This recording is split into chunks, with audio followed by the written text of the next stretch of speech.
আকসুর বিবি আমাদের যে ছোট ভাই কায়েম যে কথা বলছে তার প্রতিটা দাবি যৌক্তিক।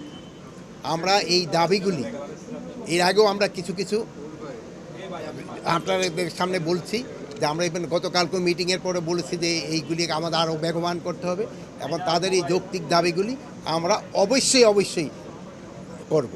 এবং এই আরেকটা জিনিস হলো আমাদের ওসমান হাদি ভাই এখন যে অসুস্থ, আপনারা তার জন্য একটু দোয়া করবেন। আসসালামু আলাইকুম রহমতুল্লাহ। আমরা 3 দফা দাবি নিয়ে আজকে স্বরাষ্ট্র মন্ত্রণালয় ঘেরাও করেছি। ইতিমধ্যে আমাদের একটি মিটিং হয়েছে। আমরা আমাদের দাবিগুলো আপনাদের সামনে উত্থাপন করছি। আমাদের 1 নম্বর দাবি, আমাদের ভাই ওসমান হাদির উপর গুলিবর্ষণের সঙ্গে জড়িত প্রত্যক্ষ হামলাকারী, পরিকল্পনাকারী ও সহায়তাকারী সকল সন্ত্রাসীদেরকে গ্রেপ্তার করতে হবে। গোয়েন্দা সংস্থা সহ রাষ্ট্রের সকল সংশ্লিষ্ট অর্গানকে দ্রুত জবাবদিহির আওতায় নিয়ে আসতে হবে এবং যাদের গাফলতি প্রমাণিত হবে তাদের বিচারের মুখোমুখি করতে হবে। একই সঙ্গে যারা এই হামলাকে সমর্থন জুগিয়েছে, হাদি ভাই এবং জুলাই বিপ্লবীদের হত্যাযোগ্য করে তুলেছে, সেই কালচারাল ফেসিস্টদেরকে সামাজিকভাবে বয়কট করতে হবে। এইসব ব্যবস্থা অনতিবিলম্বে দৃশ্যমান করতে হবে। 2 নম্বর দাবি, আগামী 48 ঘন্টার মধ্যে নিষিদ্ধ লীগের বিরুদ্ধে এলাকাভিত্তিক চিরুনি অভিযান শুরু করতে হবে। নিষিদ্ধ ঘোষিত সংগঠনের বিভিন্ন স্তরের সকল সন্ত্রাসীদেরকে গ্রেপ্তার করতে হবে এবং সব ধরনের অবৈধ অস্ত্র উদ্ধার করতে হবে। এই বিষয়ে সরকারের অবহেলা আমরা সহ্য করব না। 3 নম্বর দাবি, ভারতীয় আধিপত্যবাদের বিরুদ্ধে প্রথম ও অপরিহার্য পদক্ষেপ হিসেবে খুনি হাসিনাকে দেশে ফিরিয়ে এনে তার বিরুদ্ধে মানবতা বিরোধী অপরাধে প্রদত্ত রায় কার্যকর করতে হবে। গণহত্যাকারী সন্ত্রাসীদের আশ্রয় দেওয়ার প্রতিবাদে ভারতের সঙ্গে কূটনৈতিক সম্পর্ক পুনর্বিবেচনা করতে হবে। আরএফএল গিজার মানে চটজলদি পানি গরম, বিদ্যুৎ বিল 20% কম। আরএফএল গিজার, উষ্ণ পানির পরশ। অভিযুক্তদের ফেরত না দেওয়ার পূর্ব পর্যন্ত কূটনৈতিক সম্পর্ক স্বাভাবিক করা যাবে না। এই দাবি অনতিবিলম্বে না মানা হলে এবং আইন শৃঙ্খলা পরিস্থিতি দৃশ্যমান পরিবর্তন না দেখাতে পারলে স্বরাষ্ট্র উপদেষ্টা, আইন উপদেষ্টা এবং পররাষ্ট্র উপদেষ্টাকে পদত্যাগ করতে হবে। এই 3 দফা দাবি আমরা জানিয়েছি এবং একই সাথে আমরা গতকাল থেকে বাংলাদেশের সকল ছাত্র সংগঠন, সিভিল সোসাইটি, সাংবাদিক এবং জুলাইয়ে যে সমস্ত সংগঠনগুলো তৈরি হয়েছে, জুলাইয়ের যারা আমাদের সহযোদ্ধা ছিল, আমরা সবার সাথে গতকাল থেকে যোগাযোগ করছি, মিটিং করছি। ছাত্রদল, ছাত্র শিবির, ইন্ডিপেন্ডেন্ট অ্যাক্টিভিস্ট এবং বামপন্থী সংগঠন, ইসলামিক সংগঠন এবং সব ধরনের নাগরিক, ছাত্র এবং নাগরিকদের সাথে আমরা যোগাযোগ করেছি।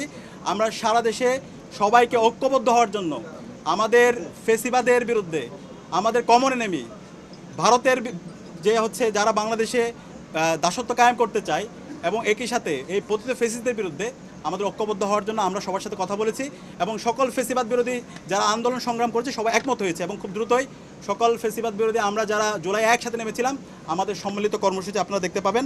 এবং একই সাথে আমরা সারা দেশের মুক্তিকামী ছাত্র জনতাকে আহ্বান করছি, আমাদের প্রত্যেকটা পাড়ায় পাড়ায়, প্রত্যেকটা ওয়ার্ডে ওয়ার্ডে আমরা যেন দেশের আমাদের নাগরিকদের নিরাপত্তা নিশ্চিত করার জন্য আইন শৃঙ্খলা রক্ষায় আমরা যেন গণকমিটি গঠন করি, যে গণকমিটির মাধ্যমে যারা ফেসিবাদের দূষর আছে, খুনি হাসিনা এবং তার দূষর, নিষিদ্ধ ছাত্রলীগ, যুবলীগ, সন্ত্রাসীদেরকে আইডেন্টিফাই করে তাদেরকে যেন থানায় দেওয়া হয় এবং তাদের বিরুদ্ধে যেন ব্যবস্থা নেওয়া হয়। এবং সেই জায়গায় স্বরাষ্ট্র মন্ত্রণালয় নিশ্চিত করেছেন আমাদের যে গণকমিটি গঠিত হবে তাদেরকে সার্বিকভাবে আইন শৃঙ্খলা রক্ষাকারী বাহিনী তাদেরকে সহযোগিতা করবে।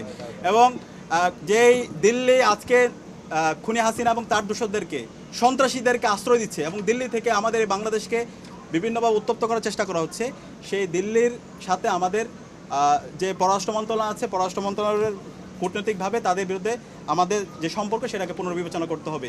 এবং আজকে আমাদের আরেকটি বিষয় আমরা নিন্দা জানাচ্ছি, প্রধান নির্বাচন কমিশনার সে আজকে একটা মন্তব্য করেছে, যে মন্তব্যে সে বলেছে ওসমান হাদির উপর যেই হামলা হয়েছে সেটা একটা বিচ্ছিন্ন ঘটনা। আমরা পুরো ছাত্র জনতার পক্ষ থেকে আমরা এই ধরনের মন্তব্যের তীব্র নিন্দা এবং ঘৃণা জ্ঞাপন করছি। আমরা দ্রুত অনুরোধ করব প্রধান নির্বাচন কমিশনারকে, আপনি দ্রুত আপনার এই বক্তব্য প্রত্যাহার করেন এবং সেটার জন্য জাতির কাছে ক্ষমা চেয়ে আপনার জায়গা থেকে আপনি দায়িত্বশীল আচরণ করেন। তফসিল ঘোষণার পর থেকে আমরা চাই এই দেশের সকল নাগরিকরা একটা সুস্থ পরিবেশে নির্বাচন এবং ভোট দেওয়ার জন্য সুতরাং ফ্রি ফেয়ার ক্রেডিবল ইলেকশন করার জন্য নির্বাচন কমিশনার থেকে শুরু করে আইন শৃঙ্খলা রক্ষাকারী বাহিনী সবার দায়িত্বশীল আচরণ করা দরকার। একই সাথে রাজনৈতিক দলগুলো দায়িত্বশীল আচরণ করবে। এবং সর্বশেষ আমরা দেখতে পাচ্ছি সারা দেশের যে আদালতগুলো আছে, আইনজীবীরা আছে, বড় অঙ্কের টাকার বিনিময়ে এই পতিত ফেসিসদের মামলাগুলো প্রত্যাহার করার জন্য, তাদের জামিনের জন্য তারা কাজ করছে। আমরা ছাত্র সমাজের পক্ষ থেকে হুঁশিয়ার করছি, এই যারা গণহত্যাকারী এবং শিশু হত্যাকারী এবং যারা আমাদের ভাই বোনদেরকে মেরে রক্তাক্ত করেছে, এই সন্ত্রাসীদের পক্ষে যারা অবস্থান নেবে তাদেরকে আমরা সামাজিকভাবে বয়কট করব এবং তাদের তালিকা আমরা সামাজিকভাবে সবাইকে জানিয়ে দেব। এই জায়গায় এই অপরাধীদের বিচারের প্রশ্নে, খুনি হাসিনার বিচারের প্রশ্নে, নিষিদ্ধ ঘোষিত ছাত্রলীগ, যুবলীগ, আওয়ামী লীগের বিচারের প্রশ্নে এবং এই দিল্লির দাসত্বের বিরুদ্ধে আমাদের একটা জাতীয় ঐক্যমত দরকার। আমরা আশা রাখছি বাংলাদেশপন্থী যারা আছে, দীর্ঘ ফেসিবাদ বিরোধী যারা আন্দোলন করেছে, আমরা সবাই ঐক্যবদ্ধভাবে আমাদের এই ফেসিবাদের পতিত ফেসিসদের বিরুদ্ধে এবং খুনি হাসিনার বিচারের প্রশ্নে আমরা ঐক্যবদ্ধভাবে আমরা আমাদের আন্দোলন সংগ্রাম জারি রাখবো। এবং যে 3 দফা দিয়েছি, এই 3 দফা যদি দ্রুত সময়ের মধ্যে আমরা যদি এটা কার্যকর ব্যবস্থা দেখতে না পারি, তাহলে আমরা সারা দেশের মুক্তিকামী ছাত্র জনতাকে সাথে নিয়ে আমরা জুলাইয়ে যেভাবে রাজপথে নেমেছিলাম তার চাইতে আরও শক্তিশালীভাবে আমরা রাজপথে নেমে আমরা গণ আন্দোলন গড়ে তুলব। ডাকসুর বিবি আমাদের যে ছোট ভাই কায়েম যে কথা বলছে, তার প্রতিটা দাবি যৌক্তিক। আমরা এই দাবিগুলি এর আগেও আমরা কিছু কিছু আপনাদের সামনে বলছি যে আমরা এখানে গতকালকে মিটিংয়ের পরে বলেছি যে এইগুলি আমাদের আরও বেগবান করতে হবে এবং তাদের এই যৌক্তিক দাবিগুলি আমরা অবশ্যই করব। এবং এই আরেকটা জিনিস হলো, আমাদের ওসমান হাদি ভাই এখন যে অসুস্থ, আপনারা তার জন্য একটু দোয়া করবেন।